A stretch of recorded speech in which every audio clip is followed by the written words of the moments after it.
नमस्कार, मैं हूं Ambarish Kumar. UPSC prelims examination में जनरल स्टडीज़ में भारतीय संस्कृति, इंडियन कल्चर से जो प्रश्न पूछे जाते हैं वो बहुत ही कॉन्सेप्चुअल होते हैं, अवधारणात्मक होते हैं। देखा जाए तो कुछ टॉपिक ऐसे हैं जिनसे हर साल प्रश्न पूछे जाते हैं, जैसे कि बुद्धिज़्म और जैनिज़्म।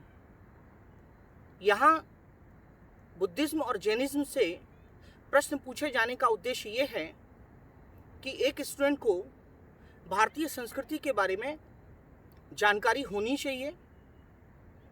इस उद्देश्य से ऐसे प्रश्नों को प्रश्न पत्र में शामिल किया जाता है, क्वेश्चन पेपर में रखा जाता है, उनको जगह दी जाती है। और इस प्रकार के जो प्रश्न होते हैं बहुत ही कॉन्सेप्चुअल होते हैं, इसमें समझने की बहुत आवश्यकता होती है। और अगर एक बार आप ऐसे प्रश्नों को या ऐसे कॉन्सेप्ट्स को समझ जाते हैं तो आपके लिए ऐसे प्रश्नों का उत्तर देना बहुत ही आसान होगा। मेरा प्रयास ये है कि मैं ऐसे सारे जो भी अवधारणाएं हैं जो कि कल्चर से रिलेटेड है, मैं आपको समझाऊं। उसी में से एक सिद्धांत है जिसे हम अनेकांतवाद का सिद्धांत कहते हैं। अनेकांतवाद का सिद्धांत जैन धर्म से संबंधित है। अनेकांतवाद का मतलब होता है कि किसी भी वस्तु में, किसी भी कह सकते हैं कि कोई भी पदार्थ है, उसमें एक गुण ना होके बहुत सारे गुण होते हैं, लेकिन हमारी अज्ञानता के कारण हम एक ही गुण को देखते हैं। और एक ही गुण को देखने के कारण हमारा जो अप्रोच होता है उसे हम कहते हैं एकांतवादी। मान लिया, मैं उदाहरण के साथ समझाता हूँ कि अगर ये घड़ी है, मैंने आपसे पूछा कि ये घड़ी किस कलर की है, तो आपने मुझे बताया कि ये घड़ी काले कलर की है, ब्लैक कलर की है। तो इससे ये समझ में आता है कि आप एकांतवादी हैं और अज्ञानता के कारण आप सारी बातों को ठीक से समझ नहीं पा रहे हैं। किसी भी वस्तु में, किसी भी पदार्थ में बहुत सारे गुण होते हैं, हम उन्हें अज्ञानता के कारण देख नहीं पाते हैं, इग्नोरेंस के कारण।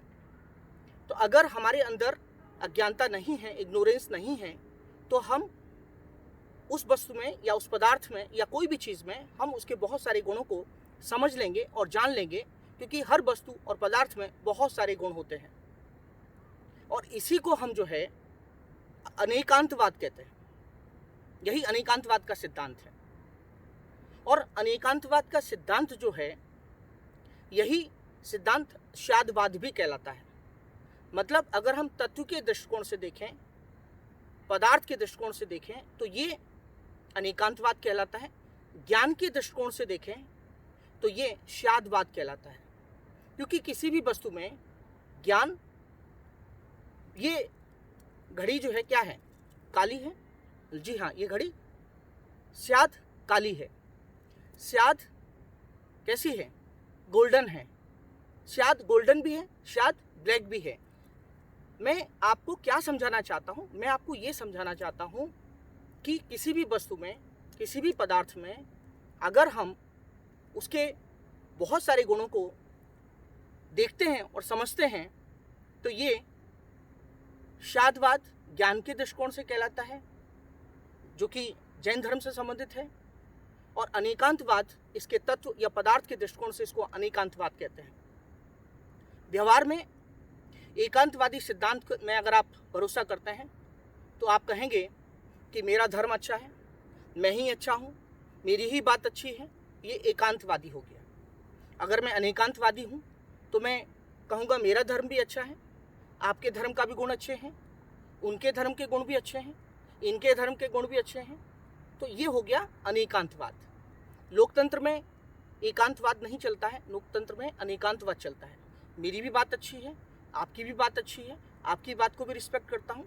अगर हम अनेकांतवाद का जो सिद्धांत है, अगर हम इसमें भरोसा करते हैं या इसको लेके आगे बढ़ते हैं, तो निश्चित रूप से भारत में जो आज हेट स्पीच की समस्याएं हैं या फिर सांप्रदायिकता की समस्याएं हैं, निश्चित रूप से हम उनका मुकाबला कर सकते हैं। और अगर हम शादवाद के दृष्टिकोण से आगे चलेंगे तो हमें किसी भी चीज़ या किसी भी वस्तु में या किसी भी व्यक्ति में उसके जो विभिन्न प्रकार के गुण होंगे उनको समझने में हमारी योग्यता होगी, हमारी एबिलिटी होगी। ये बहुत महत्वपूर्ण बात है।